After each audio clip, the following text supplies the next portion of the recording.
My hands are traitorous things now. They tremble when I try to hold a spoon of soup, spilling broth like a child, and the joints ache with a dull, rusty throb whenever the rain comes in from the west. But sometimes, when the house is quiet and the light hits the dust motes dancing in the afternoon sun, I look at them, and I don't see the liver spots or the paper-thin skin. I see them as they were in the mud of the odor brutch. Broad, stained with grease and black earth, steady as a hydraulic press. I see them holding the crimping tool, the metal cool and slick against my thumb. I remember the weight of it. That tool was my anchor. In a world that had dissolved into fire and screaming, the crimpers were a mathematical certainty. You apply pressure here, the metal deforms there. The cap is secured to the fuse. Cause and effect, a straight line in a universe that had curled into a spiral of madness. I suppose I should tell you where I was, though the geography of 1945 feels less like a map and more like a fever dream. We were somewhere below the Seelow heights, the gateway to Berlin.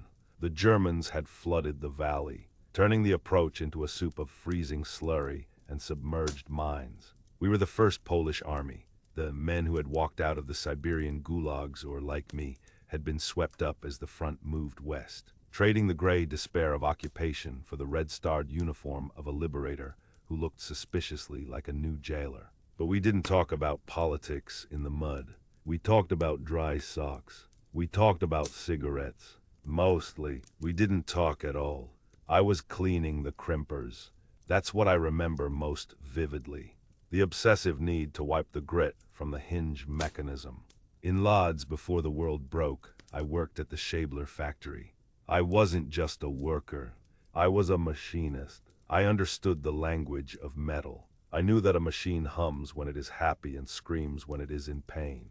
There was a dignity in the factory. You took raw steel, rough and cold, and you turned it into something useful. A piston, a gear, a drive shaft. You built things. You added to the world. Sitting in that trench, with the smell of wet wool and unwashed bodies pressing in on me, the memory of the factory floor was so sharp it made my teeth ache. I could smell the hot cutting oil, a sweet, metallic scent that clung to your hair for days. I could hear the rhythmic of the heavy presses, a heartbeat that drove the city. In the factory, if a measurement was off by a millimeter, you scrapped the part and started over.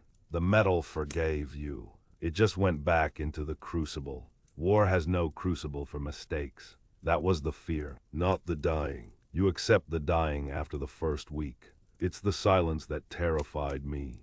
The silence that comes after you make a calculation. Cut a fuse, set a charge, and then nothing, or worse, the wrong thing. I remember a training field near Lublin, months before. A boy named Tomas. He was laughing, joking about the girls he'd kiss in Warsaw. He was setting a simple timber-cutting charge. I saw his hand slip. Just a fraction. He didn't notice. He pulled the igniter. The fuse was supposed to be 30 seconds.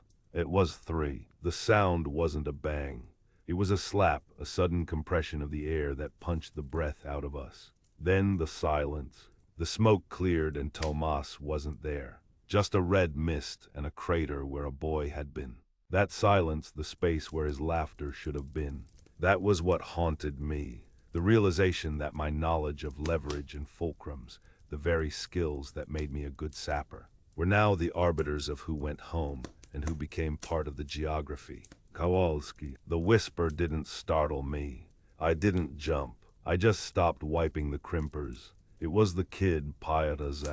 He couldn't have been more than 18, with a face that still held the soft roundness of childhood despite the hollow cheeks of rations. He was fumbling with a detonator cord, his fingers pale and shaking so hard the copper wire was vibrating. He was trying to tie a knot that would connect the main line to the branch line. A simple girth hitch, but his hands were slick with sweat and terror, and he was tangling it into a bird's nest. If he left it like that, the detonation wave would fail. The charge wouldn't blow.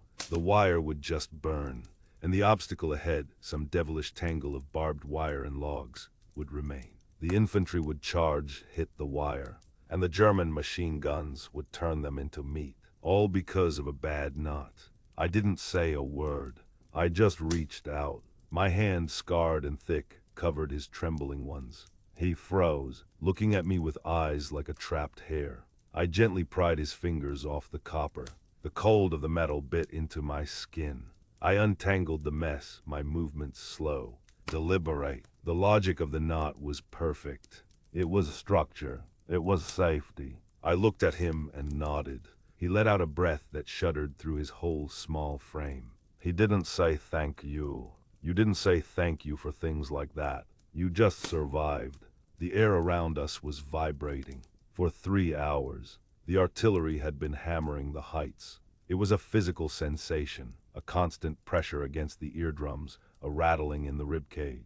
The horizon was a flickering strobe light of orange flashes, illuminating the low clouds. It was the sound of giants tearing the earth apart. We had huddled in the bottom of the trench, knees pulled to chests, waiting for the gods to finish their argument. And then, it stopped. It didn't taper off. It just cut. 1 second the world was ending. The next you could hear the wet suck of a boot pulling out of the mud 3 meters away. The silence was deafening. It was heavy, pressing down on us like a lead blanket. This was the moment. The Germans were still alive up there. They were shaking off the concussion, manning their guns, peering into the darkness. They knew we were coming. The silence was the inhalation before the scream. I put the crimpers in my pocket. I checked the satchel charge at my hip. I felt the weight of the grenades. I wasn't Stanislaw the factory worker anymore. I was a machine designed for demolition. A whistle shrieked. It sounded thin and pathetic against the vastness of the dark. Napazod, Zapolsk, the shout rippled down the line. I didn't feel brave. I felt a profound, exhausting desire to be anywhere else. But my legs moved. That's the thing about the army. They train the legs to disobey the brain. I grabbed the wet timber of the trench wall and hauled myself up, out of the earth and into the void. Maskenenjuer 42, rip. Schnell, munition crack like the earth snapping a bone. I looked up. The side of the bunker hadn't just blown out. The whole structure had slewed sideways. The heavy concrete roof, unsupported, had collapsed inward, crushing the gun crew and the weapon beneath tons of gray slab. The ripping sound of the machine gun stopped instantly. Silent for a second, then the cheers started. My unit was moving up, surging past the smoking ruin. I stood up, wiping the mud from my eyes. Lieutenant Dabrowski ran past me. He paused, looked at the collapsed bunker, then at me. His eyes were wide. He didn't say well done. He didn't reprimand me for disobeying. He just nodded a sharp, jerky motion and kept running. I looked at the ruin. It was ugly work. In the factory, you built things to last. Here, I had used my gift to unmake. I felt a sickness in my stomach that had nothing to do with the rations. We pushed on. The resistance crumbled after the bunker fell. We moved through the shattered remains of a trench line, stepping over bodies that looked like discarded bundles of rags. We reached the crest of the ridge and pushed into a tree line, the pines shattered and stripped of needles by the shelling. We stopped to regroup. The air was thick with smoke, drifting like ghosts through the black trunks. "Hold up," Noak whispered. We crept forward to the edge of the trees. Below us lay a small valley, untouched by the artillery, a postcard village with steepled roofs and cobblestone streets, and leading to it, spanning a deep, fast-flowing stream, was a stone bridge. It was perfect, too perfect. The bridge was intact. No craters, no rubble. The village beyond was silent. No dogs barking, no chickens, just the wind moving the shutters. I stared at that bridge. Every instinct in my body, every hour spent on the factory floor, every minute spent rigging explosives, screamed at me. A bridge like that in a place like this is not a bridge. It's a tomb. The silence came back, rolling up from the valley, colder than the mud. And this time, I knew the mistake hadn't been made yet. It was waiting for us. We moved down into the valley, boots skidding on wet grass. The silence down there was heavy, pressing against our eardrums. Every window in the village looked like a sniper's nest. I kept my eyes on the bridge. Stone arches, ancient and sturdy. It was beautiful, and it was a lie. The lieutenant pointed to the large merchant's house on the near bank, the structure acting as the bridge's anchor. He signaled for me and Noak to clear it. We kicked the door. The inside was still, dust motes dancing in shafts of light. But the smell was wrong. It wasn't old wood or cooking fires. It was copper and cold clay. I found the truth in the basement. It wasn't just a mine. It was a nervous system. Wires ran from the foundation stones into the masonry. A spiderweb of German engineering. They had wired the house to collapse onto the bridge supports. A pressure switch was connected to the road bed outside. The moment a T-34 rolled onto those planks, the circuit would close. The house would implode, dragging the bridge into the river.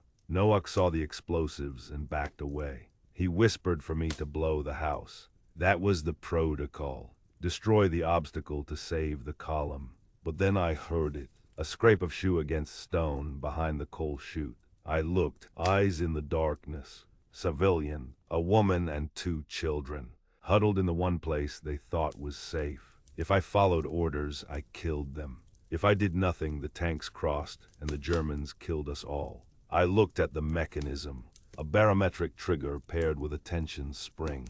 It was complex, but it was just a machine. In the factory, every machine has a fulcrum, a point where force turns into motion. I needed to freeze that motion.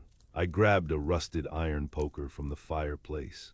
I had to wedge the striker plate without tripping the vibration sensor. Sweat stung my eyes. My hands were steady. They never shook when I was working, only after. I slid the poker under the plate. I applied the leverage, feeling the spring tension fight back against my wrist. It was just like aligning a drive belt. Too much force and it snaps. Too little and it slips. The ground began to shake. Engines, our tanks were advancing. The First Polish Army was impatient. They were driving straight for the river.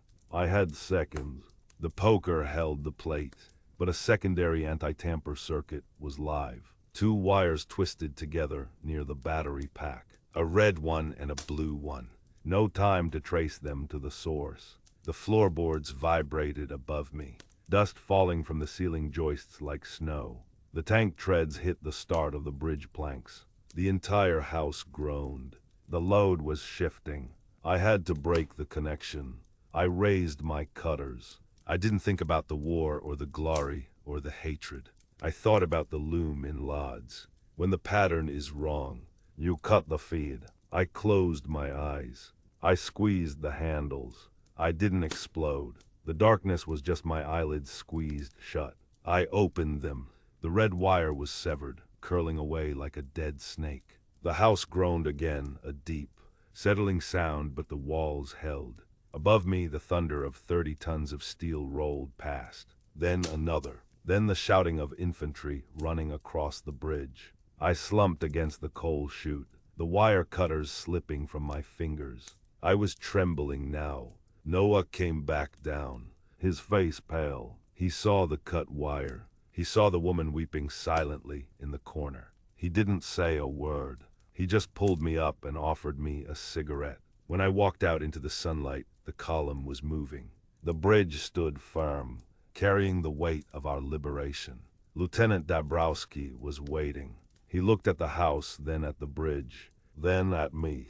He saw the grease and brick dust on my hands. He knew I hadn't followed the manual. I had followed the mechanics of the thing. He touched the brim of his helmet. A salute, not to a soldier, but to a craftsman.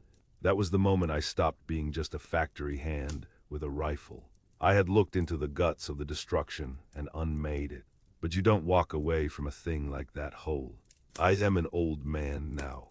I sit in my apartment in Lodz. The war has been over for a lifetime.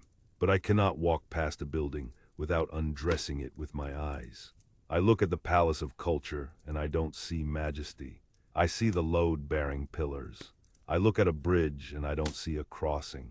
I see the tension cables and the shear points. I see how easily it all falls down. They told us we were fighting to build a new world. But I spent my youth learning how to break the old one. And once you know how the machine breaks, you can never trust it to run smoothly again. You build a life, a family, a career, a home, but you are always waiting for the gear to slip. You are always waiting for the silence before the snap. This memory is a shard of glass I carry. Help me pull it out. Subscribe to keep this history alive.